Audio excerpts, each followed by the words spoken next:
Hari ini saya akan berkhotbah mengenai kalimat daripada Nabi Nathan yang keras sekali berkata kepada Raja Daud, pedang tidak akan meninggalkan rumahmu. Bagi saya, ini kalimat paling keras yang mungkin Tuhan turunkan ke dalam keluarga siapapun di dalam dunia ini. There's no any word, no any sentence more terrible than this word. The sword will never leave your family. This is a curse. This is prediction. This is the judgment from God to a human being when you commit a sin. Pada waktu manusia berbuat dosa, Allah memberikan sesuatu kutukan, sesuatu penghakiman, sesuatu prediksi yang paling menakutkan adalah kalimat pedang tidak akan meninggalkan rumah tanggamu. Mengapa Allah begitu keras? Minggu lalu saya berkata Allah sangat ketat menghadapi anak yang dia cintai. Jangan kira kau Kristen, kau akan melarikan diri, menghindarkan diri dari hukuman Tuhan. Jangan kira kau majelis, kau tua-tua, atau pendeta. Alkitab berkata hukuman, pengadilan Tuhan mulailah di rumahnya sendiri. Orang dunia bagaimana saya tidak peduli. Tapi anak-anak Tuhan harus dihukum, harus didenda, harus diberikan pengadilan oleh Tuhan sendiri. Saya minta Heru naik ke atas sekali lagi membacakan Alkitab dari 2 Samuel pasal 13, seluruh pasal dan sebagian dari pasal ke-14. Semua mendengar kalimat baik-baik.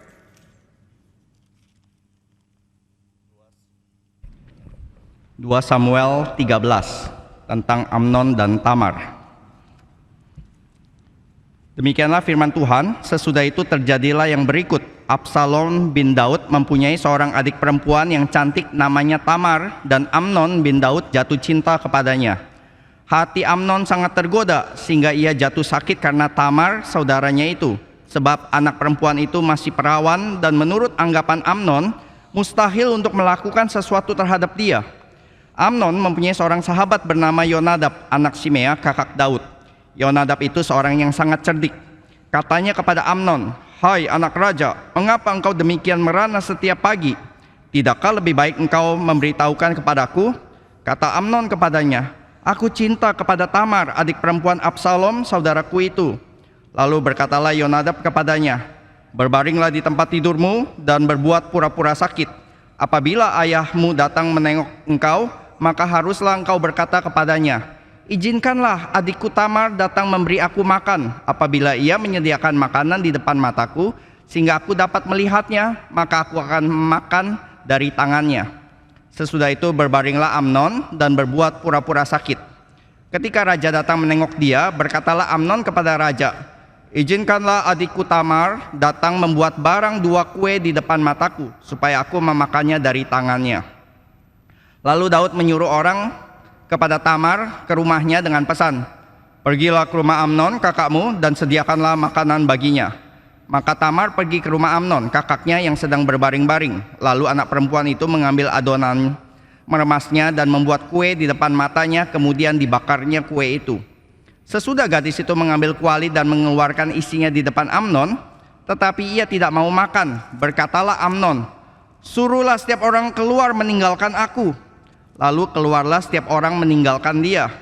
Lalu berkata Amnon kepada Tamar, "Bawalah makanan itu ke dalam kamar supaya aku memakannya dari tanganmu." Tamar mengambil kue yang disediakannya itu lalu membawanya kepada Amnon kakaknya ke dalam kamar. Ketika gadis itu menghidangkannya kepadanya supaya ia makan, dipegangnyalah gadis itu dan berkata kepadanya, "Marilah tidur dengan aku adikku."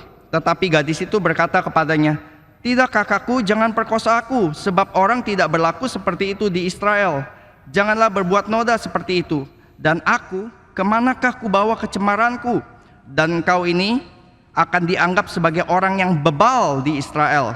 Oleh sebab itu, berbicaralah dengan raja, sebab ia tidak akan menolak memberikan aku kepadamu. Tetapi Amnon tidak mau mendengarkan perkataannya, dan sebab ia lebih kuat daripadanya, diperkosanyalah dia lalu tidur dengan dia. Kemudian timbullah kebencian yang sangat besar kepada Amnon terhadap gadis itu, bahkan lebih besar benci yang dirasakannya kepada gadis itu daripada cinta yang dirasa sebelumnya. Lalu Amnon berkata kepadanya, bangunlah, enyahlah. Lalu berkatalah gadis itu kepadanya, tidak kakakku, sebab menyuruh aku pergi adalah lebih jahat daripada apa yang telah kau lakukan kepadaku tadi. Tetapi Amnon tidak mau mendengarkan dia. Dipanggilnya orang muda yang melayani dia, katanya, suruhlah perempuan ini pergi daripadaku dan kuncilah pintu di belakangnya. Gadis itu memakai baju kurung yang maha indah, sebab demikianlah putri-putri raja yang masih perawan berpakaian baju kurung panjang.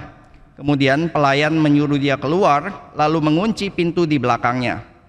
Lalu Tamar menaruh abu di atas kepalanya, mengoyakkan baju kurung yang maha indah yang dipakainya, meletakkan tangannya di atas kepalanya, dan pergilah ia sambil meratap dengan nyaring. Bertanyalah Absalom kakaknya kepadanya, apakah Amnon kakakmu itu bersetubuh dengan engkau? Maka sekarang adikku, diamlah saja, bukankah ia kakakmu? Janganlah begitu memikirkan perkara itu. Lalu Tamar tinggal di rumah Absalom kakaknya itu seorang diri. Ketika segala perkara itu didengar Raja Daud, sangat marahlah ia. Dan Absalom tidak berkata-kata dengan Amnon, baik tentang yang jahat maupun tentang yang baik.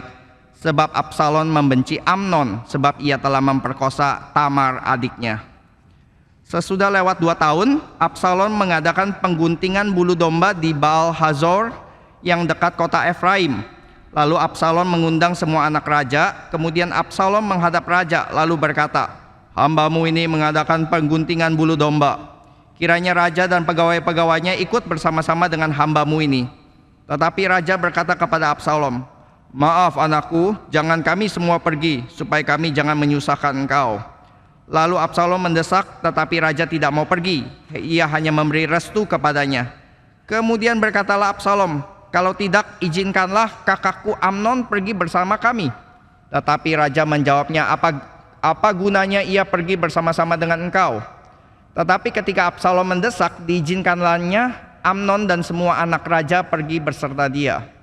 Lalu Absalom memerintahkan orang-orangnya demikian, perhatikan, apabila hati Amnon menjadi gembira karena anggur, dan aku berkata kepadamu, paranglah Amnon, maka haruslah kamu membunuh dia. Jangan takut, bukankah aku yang memerintahkannya kepadamu? Kuatkanlah hatimu dan tunjukkanlah dirimu sebagai orang yang gagah perkasa. Orang-orang Absalom memperlakukan Amnon seperti yang diperintahkan Absalom. Lalu bangunlah semua anak raja itu, mereka menaiki bagalnya masing-masing dan melarikan diri.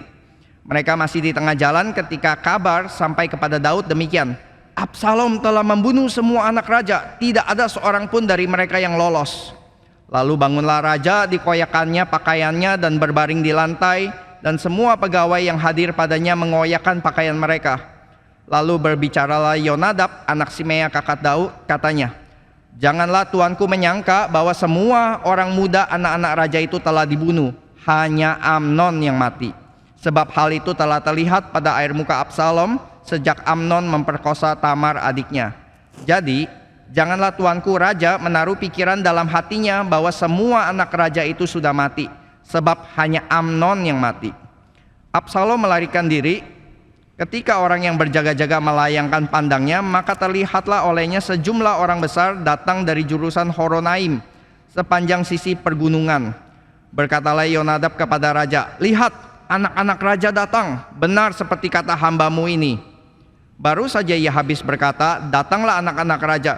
Mereka menangis dengan suara nyaring. Juga raja dan semua pegawainya menangis dengan amat keras. Absalom telah melarikan diri dan telah pergi kepada Talmai bin Amihur, raja negeri Gesur. Dan Daud berduka cita berhari-hari lamanya karena anaknya itu. Absalom telah melarikan diri dan telah pergi ke Gesur. Dia tinggal di sana 3 tahun lamanya, lalu raja tidak lagi marah terhadap Absalom sebab kesedihan hatinya karena kematian Amnon telah surut. Pembacaan kitab suci sampai di sini. Mari kita berdoa sekali lagi. Berilah makna yang sesungguhnya. Ajarkan kami mendapat pelajaran yang penting. Biarlah pagi ini setiap orang diingatkan bahwa Tuhan yang marah, Tuhan yang memberi hukuman, tak ada satu orang bisa menghindarkannya. Dengar doa kami, berkatilah yang berkhotbah, juga berkatilah yang dengar semua khotbah ini. Dalam nama Tuhan Yesus kami berdoa. Amin. Saudara mendengarkan pembacaan kitab suci di dalam pasal ke-13 dari 2 Samuel. Saudara merasa ketakutan karena inilah satu pasal sepenuhnya hanya menulis satu hal. Pedang tidak meninggalkan rumahmu. Daud pertama kali dengar kalimat itu, dia tidak tahu apa yang terjadi. Hari depan dilanda bahaya yang bagaimana. Tetapi Tuhan yang telah berkata melalui nubuat Nabi Nathan, tak mungkin ditarik kembali. Semua kalimat yang diucapkan oleh Tuhan, tidak ada satu kalimat yang boleh dibatalkan oleh manusia. Adakah keluarga yang mendapat ancaman sekeras seperti ini dari Adam sampai sekarang? Waktu engkau menikah, engkau mengharapkan istri sama engkau bisa sama-sama mengasihi berpuluh-puluh tahun sampai rambut sama-sama putih, sampai meninggal dunia, mempunyai cinta kasih, keakraban, perdamaian, dan berkat yang tidak habis-habis. Siapakah yang mengharapkan menikah, membentuk keluarga, lalu diancam oleh pedang seluruh hidupnya? Saudara tahu tidak, Daud yang begitu dikasihi oleh Tuhan, Tuhan tidak melepaskan dia. Tuhan tidak membiarkan dia sembarangan berbuat dosa. Meskipun dia raja. Menurut kebiasaan raja 3000 tahun yang lalu, semua raja merajalela. Mau perempuan siapa, siapa datang kepada dia. Mau memperkosa siapa, dia berhak penuh. Tak ada hakim yang bisa menghukum. Tak ada orang yang bisa kritik. Tetapi Israel bukan demikian. Israel bangsa Allah. Raja Israel tidak demikian. Raja Israel tetap manusia yang harus dihukum oleh Tuhan. Inilah bedanya Kristen sama orang luar. Jangan kira engkau kaya, engkau mempunyai kuasa, engkau mempunyai backing militer, engkau boleh sembarang menghadapi perempuan yang lemah. Jangan kira engkau mempunyai kuasa militer, engkau boleh sembarangan memperlakukan orang lain. Alkitab mengatakan Daud lebih kaya dari engkau. Daud mempunyai kuasa militer lebih besar dari siapapun. Dan Daud berkata, seorang wanita yang suaminya perang, saya tidur semalam sama dia, tak apa-apa toh. Tapi Tuhan mengatakan, no. You are the king of Israel. I will be condemn you. I will account your sin committed. Meskipun engkau raja, meskipun engkau mempunyai kuasa, mempunyai militer, saya tetap akan menghukum engkau. Nabi Nathan diutus. Nabi Nathan berani. Nabi Nathan berkata dengan sesungguhnya. Dan Daud langsung mengaku dosa. Aku telah bersalah. Setelah pengampunan diberikan selesai, setelah bertobat, diampuni, tidak ada lagi hukuman. Tidak. Saudara, biasanya kita mengetahui yang mengaku dosa diampuni dosanya. Selesai. Tapi bukan demikian. Alkitab berkata mengaku dosa kewajibanmu. Setelah mengaku dosa, menanggung akibat dosa, itulah kewajibanmu. Banyak gereja tidak mengajar ini. Berhenti pada diampuni selesai. Tidak. Alkitab mengajar kita sesungguhnya Tuhan tidak bisa dipermainkan. Tuhan tidak bisa disuap dengan uang. Kau berbuat dosa, kau mengaku dosa, itu kewajiban. Tapi setelah mengaku dosa, akibat dosa tetap harus ditanggung. Pedang tidak akan meninggalkan rumahmu. Kalau ini menjadi satu menghantui Daud seumur. Semenjak hari dia mempersetubuhkan diri Batseba. Selain itu, dia membunuh Uria, suami Batseba di tempat peperangan. Dia kira tertutup. Tidak ada orang tahu apa yang dia perbuatkan. Tidak ada orang bisa mengkobris apa yang dia lakukan. Sebab dia raja yang bebas. Tetapi Alkitab berkata, Tuhan mengetahui. Di sinilah kelebihan kitab suci orang Kristen. Karena di dalam kitab suci ada Tuhan yang hidup, yang menilai, yang melihat, dan yang akan memperlakukan setiap orang dengan keadilan yang tidak ada komprominya.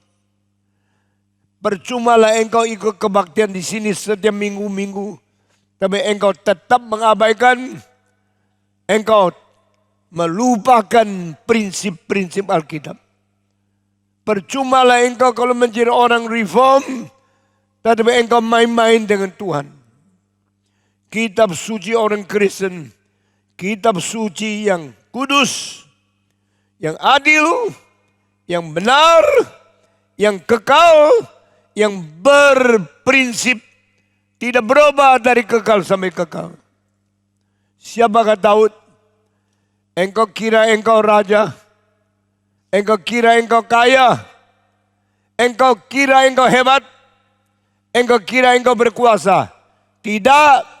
Di hadapan Tuhan, engkau tetap hanyalah seorang manusia yang harus diperlakukan melalui keadilan Tuhan yang tidak berkompromi, tidak mungkin disuap, tidak berubah, dan dengan adil melakukan setiap manusia.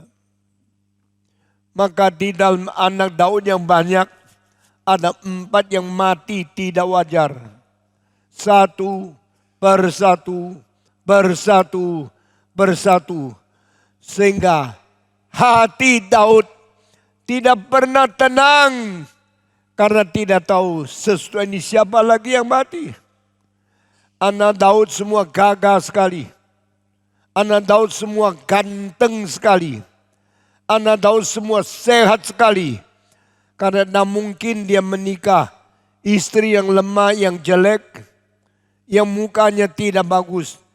Daud menikah semua yang paling cantik, perempuan yang paling indah, yang paling sehat, yang paling disenangi oleh semua laki-laki. Sehingga anak-anak Daud semua gagah, semua ganteng, semua sehat, semua mengiurkan orang lain.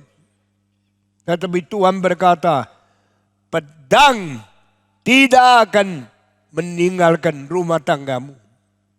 Kalimat yang menakutkan ini akhirnya terjadi satu persatu.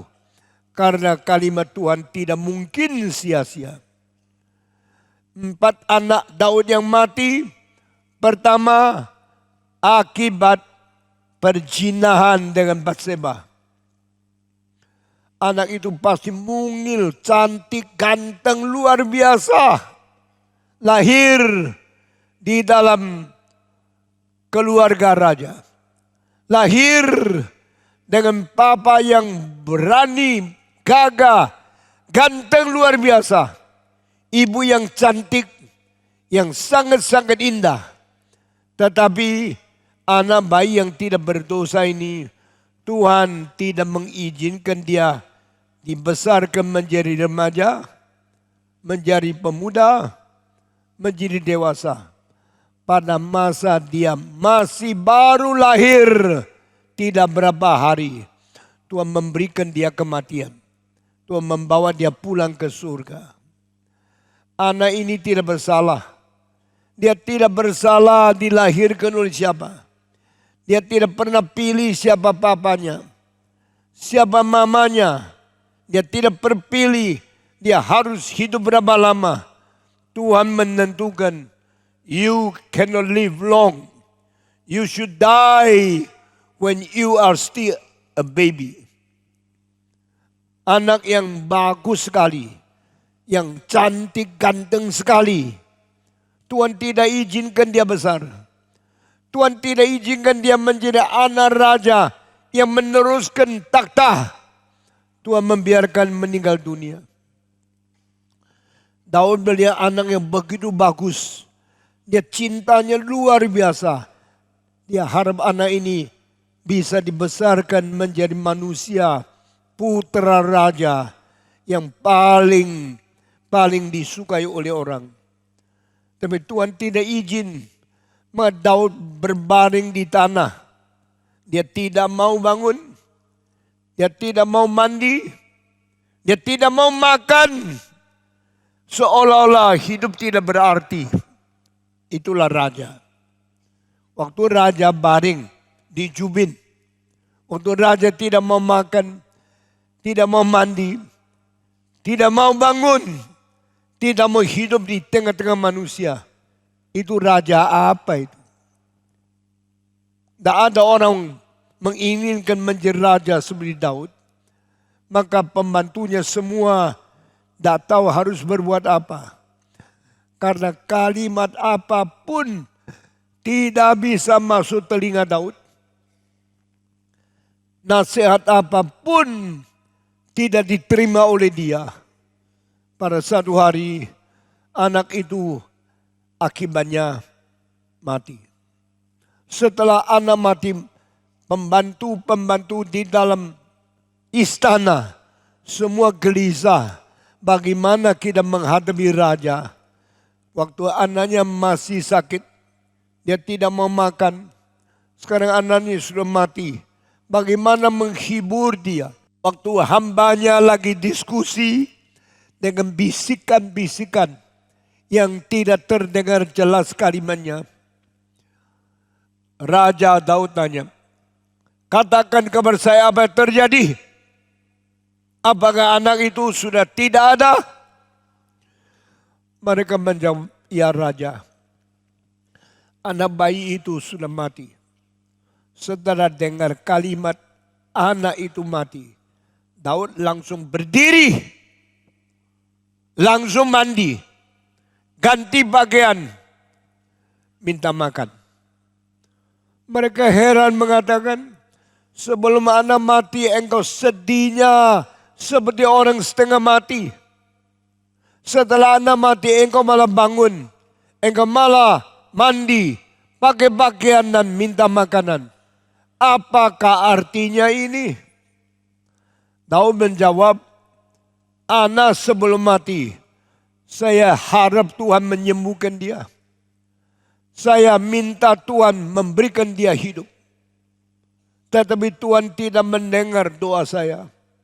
Tuhan mengambil nyawanya. Sekarang saya bisa berbuat apa-apa. Saya tidak mungkin kembalikan dia. Tetapi pada satu hari saya akan mengikut dia mati. Itu sebab sekarang saya bangun meneruskan hidupku di depan. Tidak lagi memikirkan yang mati. Kalimat ini penting sekali. Banyak orang kehilangan istri, kehilangan suami. Mulai hari itu tidak bisa hidup. Tidak keberanian teruskan hidupnya. Lalu diikat oleh kesedihan yang tidak habis-habis. Menjadi orang yang tidak berguna. Mari kita belajar dari Daud. Yang mati yaitu sudah selesai. Yang hidup harus menuju hari depan dengan berani. Jangan diikat oleh yang sudah pergi. Jangan karena anakmu mati, suamimu mati, istrimu mati, orang yang kau cintai mati, engkau ikut menjadi orang setengah mati. Mari kita menjadi orang yang berani menghadapi hari depan. Meskipun sangat sepi, sangat tersendiri, mari kita hidup memuliakan Tuhan dan hidup menjadi faedah bagi orang lain. Daud menjadi teladan yang baik. Daud mengetahui bagaimana menghadapi kesulitan di dunia. Dan dia meneruskan hidupnya dengan berani, dengan tenang, dan dengan mengharap Tuhan lagi. Hal ini sudah selesai. Apa hukuman Tuhan sudah selesai? Daud bunuh satu orang. Tuhan membunuh 4 anak.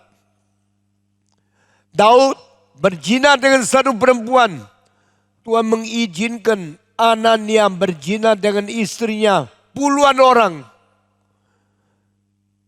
Hukuman begitu keras itu kenapa?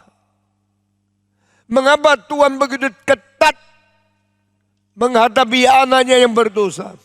Jikalau engkau sering tidak ikut kebaktian, engkau akan rugi sendiri. Jika engkau meremehkan firman Tuhan, engkau akan membunuh diri pelan-pelan di rohanimu. Semua orang Kristen menjadi anak Tuhan yang sungguh-sungguh rela taat baik-baik ajaran dari kitab suci. Setelah satu mati, Tuhan belum berhenti marahnya. Jangan kira Tuhan boleh dipermainkan sembarangan. Jangan kira engkau berbuat dosa boleh menipu Tuhan, sembarang mengatur Tuhan. Tuhan tidak pernah boleh diatur oleh manusia. Tuhan tidak memperdulikan, tidak memperbolehkan manusia mengganggu dia. Dia akan menjalankan apa yang dia tetapkan. Hari ini kita mendengarkan anak kedua dari Daud bagaimana matinya. Matinya karena Tuhan menghukum dia. Karena dia sendiri bersalah dan tidak bisa lepas dari keadilan Tuhan. Tercatatlah Amnon, salah seorang anak Daud yang sangat besar, sangat usia besar. Dia punya seorang adik yang nanya Absalom. Saya percaya besok kalau di surga kita bisa melihat Absalom. Dia akan kaget, engkau akan terkejut ada orang seganteng dia. Alkitab mengatakan dari kepala kulit di atas sampai kaki jari di bawah. Tidak ada cacat 1% pun. Inilah Absalom. Orang yang sempurna. Orang yang ganteng. Orang yang tanpa cacat celah di seluruh kulit, seluruh tubuh. Dan rambutnya begitu tebal, begitu banyak, menakutkan. Dia begitu ganteng, begitu indah. Saya percaya setiap wanita kalau lihat Absalom, kepingin menikah sama dia. Karena di mana bisa menemukan manusia lebih ganteng dari Absalom. Saya pikir mungkin Absalom adalah manusia paling ganteng sepanjang sejarah. Dari Adam sampai hari kiamat. The greatest, the most handsome man in the history. Tetapi saudara, akhirnya tahu dia pun dibunuh. Semua yang terjadi bikin Daud hatinya seperti ditikam oleh pedang. Dia tak pernah mempunyai kepuasan sejahtera karena Allah mengizinkan anaknya satu persatu mati. Sebagai raja, apakah harus mempunyai penghiburan yang terbesar? Sebagai raja, apakah harus setiap hari puas dengan situasi? Alkitab mengatakan tidak. Dosa Daud mengakibatkan hukuman dari Tuhan tidak berhenti. Datang kabar rumah dia 1 kali, 2 kali, 3 kali, 4 kali. Anak Daud yang agak tua namanya Amnon melihat adik Absalom begitu cantik. Wah, hatinya terbakar. Terbakar oleh nafsu seks. Terbakar keinginan mendapatkan dia. Bolehkah saya mendapatkan perempuan lebih cantik dari adik Absalom? Bolehkah saya berpacaran dengan adiknya kakak saya yang perempuan itu? Kalau dia adik, dia adalah serumah dengan saya. Tak mungkin manusia boleh menikah dengan adiknya perempuan. Hati-hati. Jangan kira adikmu cantik engkau memperkosa dia. Hati-hati. Jangan kira dia mempunyai hubungan darah dengan engkau. Dan engkau menginginkan seks dengan dia. Ini salah satu contoh di dalam Alkitab yang paling menakutkan kita. Mencintai Tamar. Lalu melihat terus, makin lihat, makin cantik. Makin lihat, makin terharu. Makin lihat, makin terikat. Cantikan wanita bisa membuat orang gila. Cantikan seorang gadis bisa bikin manusia itu lupa diri. Sehingga dia tidak mau makan, tidak mau tidur. Karena terus mikir bagaimana mendapatkan gadis yang cantik itu menjadi pacarku. Kalau bisa menikah dengan aku, tapi tidak mungkin adik sendiri. Maka dia pikir-pikir, tidak ada cara yang menerobos kesulitan ini. Dia makin pikir, makin sedih. Makin sedih, makin susah, tidak bisa hidup. Akhirnya dia menjadi orang sakit. Sakit karena cinta. Sakit karena bakteri, bisa dikasih obat. Sakit karena cinta, tidak ada dokter bisa menyembuhkan.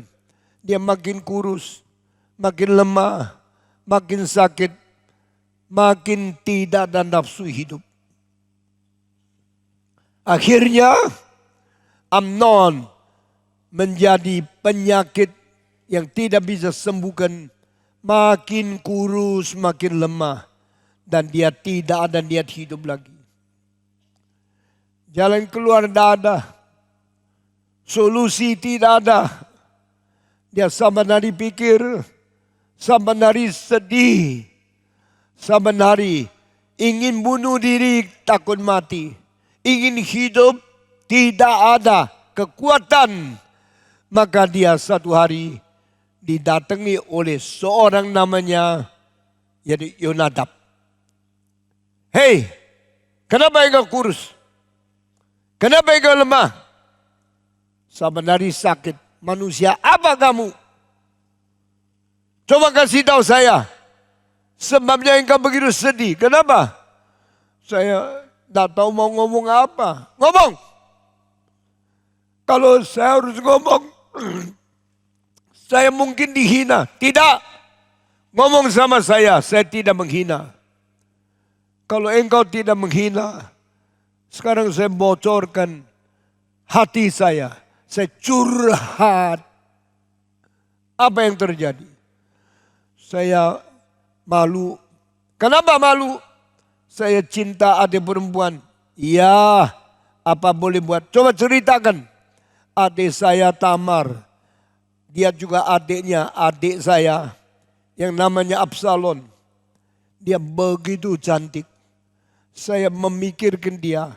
Yang begitu mengiurkan saya. Yang begitu mengambil hati saya. Saya tidak tahan. Saya tidak hidup lagi.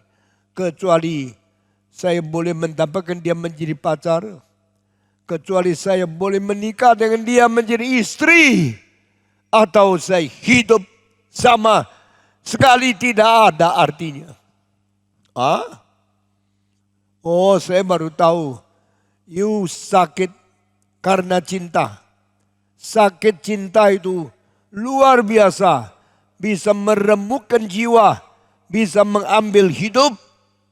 Saya kasih satu cara yang mengajar engkau. Boleh mendapatkan dia. Bagaimana ya?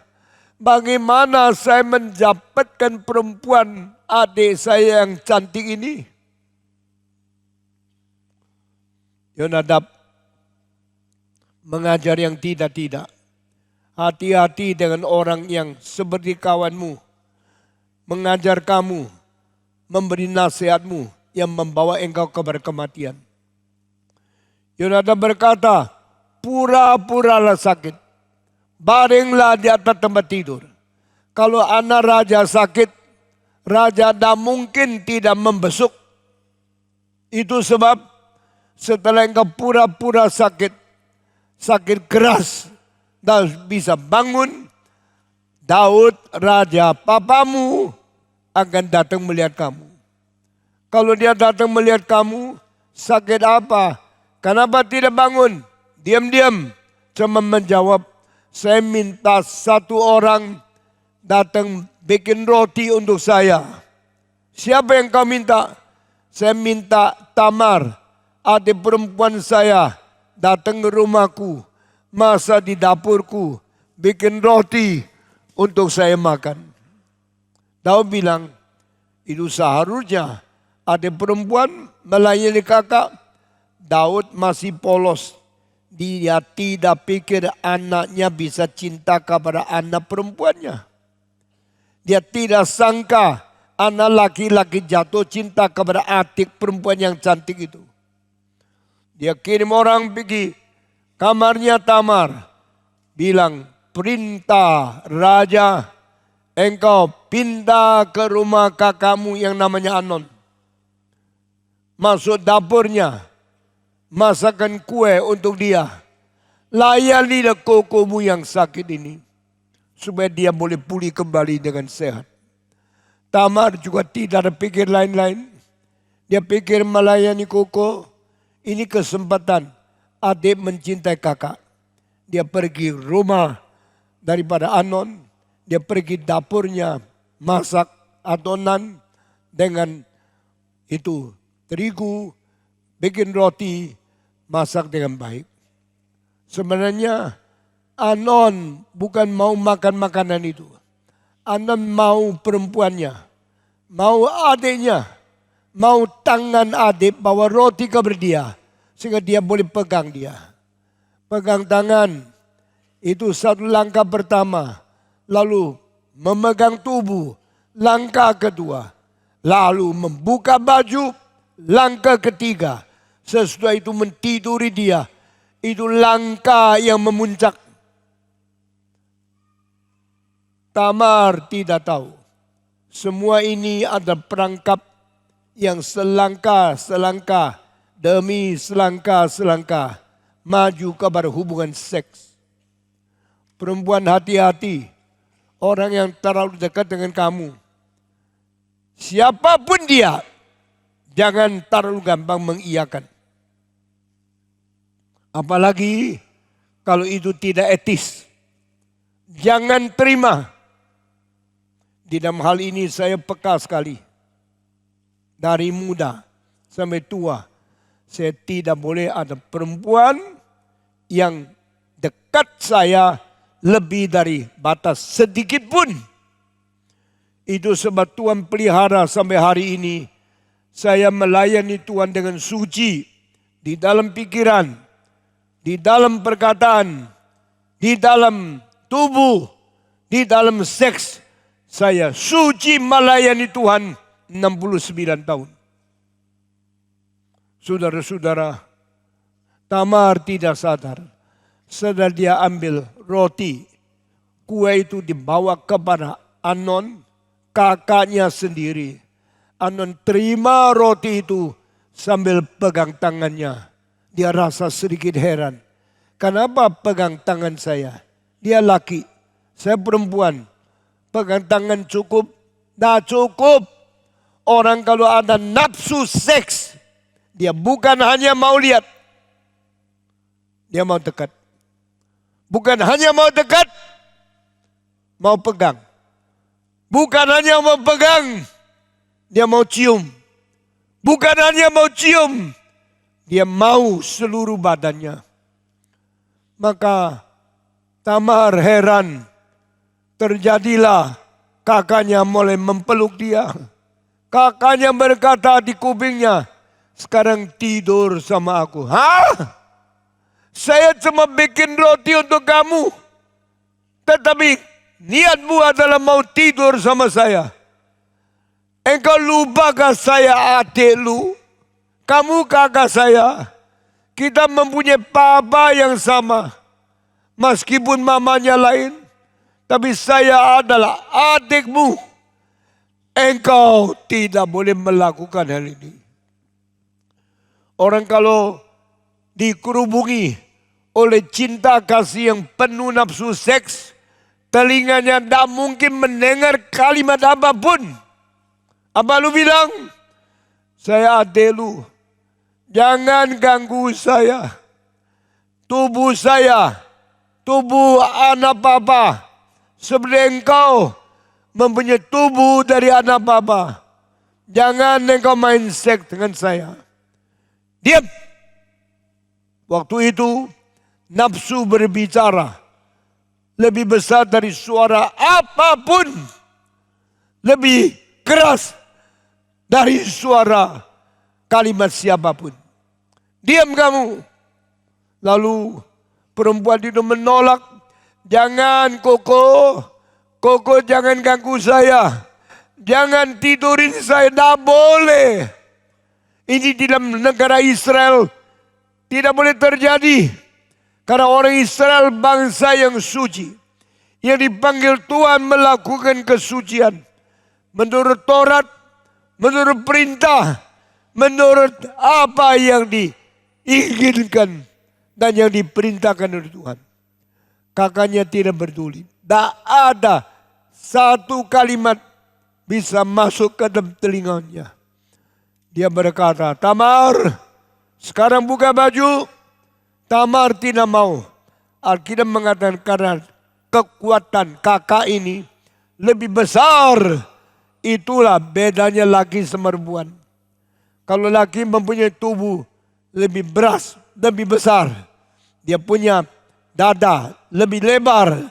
Perempuan mempunyai pinggang dan bawah badan lebih lebar. Karena Tuhan menciptakan laki untuk harus kerja berat, mendukung dan memelihara sekeluarga. Tuhan memberikan perempuan lebih lebar di bawah untuk mengandung dan untuk mendidik anak sebagai wanita yang menjadi ibu. Sekarang kekuatan laki-laki jangan dipakai untuk menghina perempuan. Kekuatan laki-laki jangan dipakai untuk menghina, memperalat atau memperkosa perempuan. Sekarang Amnon melanggar. Amnon meninggalkan dalil. Amnon pakai kekuatan untuk mentaklukkan wanita yang lemah. Seorang laki-laki seharusnya membela perempuan. Menjaga perempuan. Laki-laki yang tidak bisa menjaga istri. Tetapi mempermainkan istri. Memperkosa istri. Itu laki-laki yang tidak beres. A man should protect. A man should defend. A man should keep his wife in safety. Jikalau laki-laki tidak menjaga perempuan, tidak memelihara kesehatan dan kesejahteraan wanita yang menjadi istrinya, dia laki-laki yang tidak beres sebagai suami. Tuhan kasih laki-laki kekuatan bukan untuk mengganggu orang, bukan untuk merampas kesehatan dan kesejahteraan perempuan. Tetapi hari ini kita melihat Amnon mengerjakan sesuatu yang melukai adiknya sendiri. Dipaksa buka baju, dipaksa telanjang, dipaksa tidur dengan perempuan adiknya sendiri. Perempuan ini hanya merasa bahagia kalau seksnya dipakai oleh suami asli. Kalau seksnya dipergunakan untuk melahirkan anak. Kalau seksnya dipelihara baik-baik oleh laki yang mencintai dia sampai mati.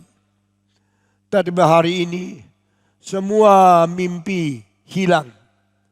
Semua yang indah hancur. Semua yang sempurna dirusak. Laki-laki ini bukan suami asli. Laki ini kakak dari keluarga sendiri. Merobek selaput saya, menghancurkan keperawanan saya. Laki-laki ini merusak hari depanku. Perempuan ini nangis sambil diperkosa, sambil menangis. Yang laki-laki sambil dengar nangisan, sambil menikmati seks. Kurang ajar. Laki-laki sambil menikmati seks, sambil merusak hari depan orang lain. Itu dosanya besar luar biasa. Bukankah yang kau cintai, kau harus dengan halus, dengan aman, dengan sungguh-sungguh memelihara, memikirkan hari depan dia. Amnon tidak melakukan ini. Amnon melakukan seks untuk memuaskan birahi nafsu sendiri, lalu menghancurkan perempuan itu, biar dia hari depan rusak, biar dia hari depan dihina. Itu soal kecil. Yang penting saya menikmati seks. Main seks tidak berapa menit, tidak berpuluh-puluh menit, tapi merusak orang lain, membuat orang itu tidak bahagia berpuluh-puluh tahun. Saudara-saudara, di sini yang laki, yang perempuan, kalau sudah mengerti apa itu pernikahan, biarlah mereka takluk di bawah dalil Tuhan. Biarlah dua-duanya mentaati akan perintah Alkitab, sehingga yang laki mencintai perempuan karena mau bertanggung jawab seumur hidup. Perempuan memberikan diri kepada laki-laki untuk hanya kepada satu orang, enggak mau menjadi istrinya. Saudara-saudara, mengapa Alkitab tulis hal-hal gini? Bukankah ini kotor? Buat apa? Ini pengajaran untuk setiap zaman. Berapa menit kemudian yang laki puas, Alkitab mengatakan dia mulai benci perempuan itu. Wah, saya pertama kali membaca ayat-ayat ini, saya sedih sekali. Waktu itu saya masih belasan tahun. Saya baru sedikit mengerti seks. Saya sedih melihat gadis yang suci, yang murni, yang tidak bersalah, telah dipermainkan oleh laki-laki yang tidak bertanggung jawab. Oleh laki-laki yang menghina dan merusak perempuan. Saya sangat gelisah, sangat sedih. Tapi satu kalimat di Alkitab, dia mulai membenci Tamar. Lebih daripada cintanya tadi yang menginginkan Tamar. Herannya. Mengapa emosi bisa berubah begitu cepat? Berpuluh-puluh hari menginginkan perempuan ini. Berbulan-bulan sakit karena adik yang cantik ini. Cintanya tidak bisa dibandingkan dengan cinta apapun. Mengapa mendadak sesudah puas seksnya membenci? Dengar kalimat di bawah. Barang yang terlalu gampang didapati tidak pernah dihargai. Dengar lagi satu kalimat. Barang yang terlalu gampang diperoleh tidak pernah dihormati, terlalu mendalam. Ada kalanya perempuan itu dilamar laki-laki. Papanya tidak mengizinkan nikah sama laki-laki ini. 5 tahun, tidak dapat. Tunggu lagi 10 tahun, tidak dapat. Akhirnya 12 tahun, baru boleh nikah. Karena umurnya sudah lewati waktu. Waktu itu engkau, meskipun perempuan itu sudah mulai tua, tapi engkau sudah tunggu 12 tahun. Engkau menghargai 12 tahun, baru saya dapat engkau. Saya akan baik-baik memelihara engkau. Saya akan baik-baik mencintai engkau. Saya akan baik-baik memperlakukan engkau. Tapi saudara-saudara, perempuan bagaimana cantik, engkau mau dia langsung kasih atau engkau rampas, tidak mendapatkan persetujuan. Engkau tidak mungkin menghargai. Inilah psikologi. Inilah Bible. Counseling. Inilah Alkitab mengajar kepada kita. Satu-satunya contoh setelah memperoleh langsung membenci adalah 2 Samuel pasal 13. Amnon mendapatkan tubuh daripada Tamar. Saat itu juga dimulai memikirkan, kalau sesudah ini saya dihina. Saya laki-laki yang tidak bertanggung jawab. Saya sebelum nikah sudah berzina. Saya akan dihina seluruh dunia. Kenapa? Karena kamu. Dia lupa. Perempuan ini menyerahkan seluruh hidupnya, bahkan seksnya untuk diperkosa. Dia cuma rasa, kamu yang merusak saya. Kamu yang mengakibatkan saya dihina seumur hidup. Kalau ada perempuan ini, saya orang yang berharga. Tetapi ada perempuan ini, saya menjadi orang yang hina. Meskipun anak raja, saya tidak ada mutu lagi. Saya tidak ada harga lagi. Karena saya menjadi laki-laki yang leceh. Laki-laki yang hina. Gara-gara kamu. Dia mulai membenci. Saudara-saudara, berapa banyak perempuan yang dihina karena terlalu gampang mengiyakan laki-laki. Berapa banyak pacar yang dibuang karena terlalu gampang buka baju untuk pacarmu. Saya melihat dunia ini banyak kebodohan yang secara tidak sadar dilakukan oleh yang tidak pengalaman. Dan akibatnya di dalam berapa menit nasib berubah menjadi kecelakaan yang tidak bisa kembali lagi. Hei anak perempuan yang muda, dengarlah orang tua ini, hati-hati. Jangan buka bajumu terlalu gampang. Jangan menerima orang yang keinginannya terlalu keras dan engkau segera melayani. Karena setelah mendapatkan engkau, cinta menjadi benci, emosi berubah seperti tsunami. Engkau tidak bisa tanggung apa yang akan timpa kepada engkau setelah saat itu. Demikianlah ajaran dari pasal 13 ini. Amnon berkata, hei perempuan, keluar. Apa?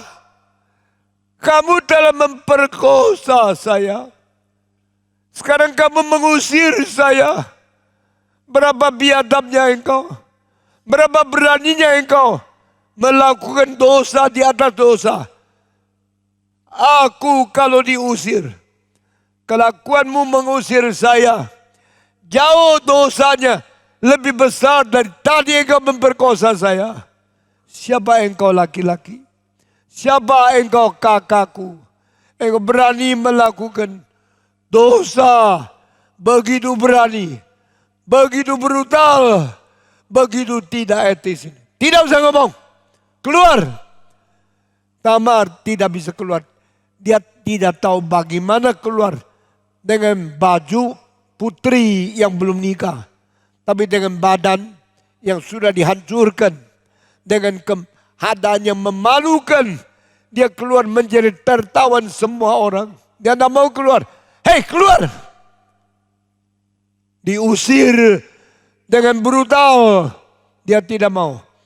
Akhirnya si Amnon panggil orang muda. Keluarkan perempuan ini. Saya tidak perlu dia lagi. Saya tidak perlu dia lagi. Karena apa? Sudah dapat lalu dibuang. Perempuan, hati-hati. Yang sudah dapat engkau lalu buang kamu, cilakalah dia. Tapi kalau engkau yang merayu, cilakalah engkau juga. Amnon mengusir Tamar. Tamar terpaksa dikeluarkan. Dan dia dengan air mata mencuci muka. Dengan kedua tangan menutup muka sambil keluar. Dia ambil abu di dapur. Letak di atas kepalanya. Ini tanda kesedihan yang paling memuncak. Kesedihan yang paling sedih. Tamar membuang abu di kepalanya. Seluruh badan menjadi abu. Dia keluar. Semua orang lihat. Tamar sedang sedih luar biasa. Tamar, apa yang terjadi? Semua orang tidak tahu. Orang bilang, dia kan baru keluar daripada rumah kakaknya. Pasti dia sudah dinodai. Mereka semua mengetahui. Lalu dia keluar. Sudah dia keluar, dia pergi cari kakaknya Absalom. Saya sudah diperkosa. Saya harus kemanakah? Saya masih bisa hidupkah?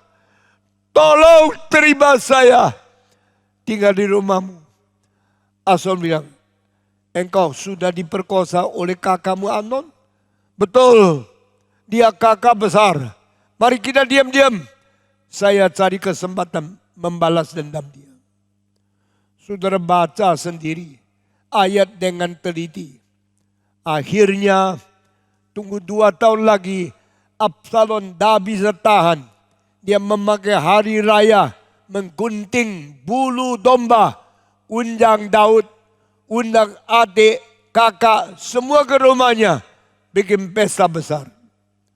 Daud tahu dia pernah memperkosa adiknya.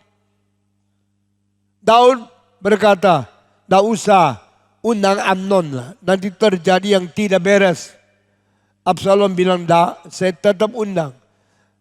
Raja bilang, saya tidak bisa datang. Bapak, kalau tidak bisa datang, izinkan saudaraku datang. Terus minta. Daud bilang, oke, Amnon boleh pergi. Hari itu sampai di rumah Absalom. Tengah-tengah makan, lagi mabuk-mabuk. Absalom suruh orang bunuh dia. Inilah kematian anak kedua dari rumah Daud. Saudara-saudara, saya akan berhenti di sini. Nanti masih ada. Minggu-minggu depan kalau saya khotbah, saya bicara kematian ketiga. Kematian keempat. Karena marah Tuhan tidak bisa disuap. Keadilan Tuhan tidak bisa dihindarkan. Tuhan itu maha adil adanya. Mari kita berdoa. Semua tunduk kepala berdoa. Saya minta Wiyogo naik ke atas. Pimpin kita di dalam doa untuk mengakhiri kebaktian hari ini. Mari kita berdoa bersama. Bapa kami di surga, kami bersyukur dan berterima kasih untuk firman Tuhan. Firman Tuhan kembali mengingatkan kita bagaimana kehidupan daripada manusia-manusia yang berdosa. Kami adalah manusia-manusia yang berdosa yang tidak layak. Dan ya Tuhan terus memberikan kami hikmat dan bijaksana untuk bisa terus menjalankan hidup kami ini dengan bersandar kepada firman Tuhan. Kiranya nama Tuhan yang dipermuliakan. Terima kasih Tuhan untuk firman Tuhan pada siang hari ini. Kiranya memberikan kami kekuatan untuk terus menjalankan hidup kami dengan bersandar kepada Tuhan. Kami berdoa di dalam nama Yesus Kristus, Tuhan dan Juru Selamat kami yang hidup. Amin.